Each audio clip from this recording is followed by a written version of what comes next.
This is the cleanest my desk has been in like 5 years. Just kidding! Punked! But you can't see this in the frame, so.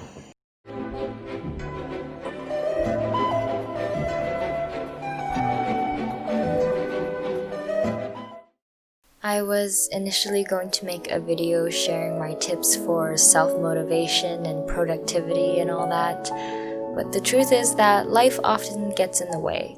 So instead today I want to discuss how to realistically work towards our goals and improve our lives in a healthy way.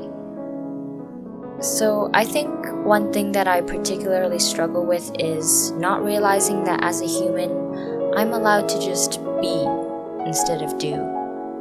So much of our identity can be caught up in external measures, whether it be our grades, outer appearances, salary and material possessions, the good deeds that we do, how busy we are, the list goes on. But when there's a disruption to these things, whether you lose your job, bomb a test, or the world undergoes a global pandemic that forces your life into a state of limbo, you're left to deal with not just a change in your routine, but also a change in your sense of self.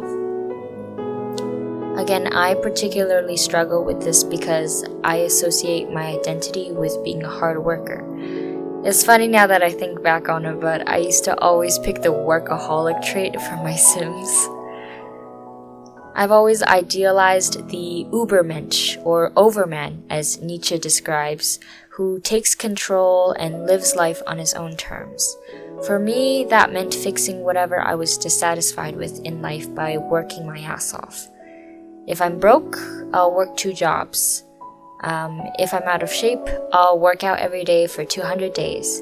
If I'm sad, I'll give myself therapy until I can ignore it. But the true pitfall in this kind of cycle of find and fix is that you're never satisfied. Life is a continuous chase after some end results. I'll be happy when blank, or I can finally relax and enjoy life when blank. And what slips by in all of this time is so much of your life. I, for one, have spent much of my teen years caught up in this cycle. And no matter how much I've done, how much I've grown, it never feels enough because I never stop to look behind me. And really, what's the point of having and doing all that if, you're not happy? But when it comes to actually being self-motivated and successful, there are 2 things that I'd say are the most important. Number 1, being able to enjoy the process of something.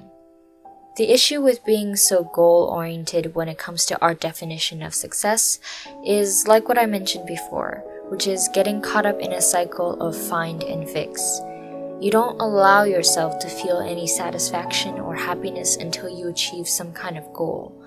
And while goal setting is extremely effective and useful in our lives, in order to truly stick with a habit or a mindset, we need to be able to enjoy the process alone. One example this really applies to is fitness. When I started with my fitness journey last March, I initially set goals for myself. Things like lose 5 pounds, be able to run a 10K, look like a Greek god. And as I crossed these things off, except for the last one, I realized that I didn't keep going for the sake of meeting these goals. Sure, they were a start to motivate me, but over time I learned how good exercise can make you feel. I learned to love the process instead of the results.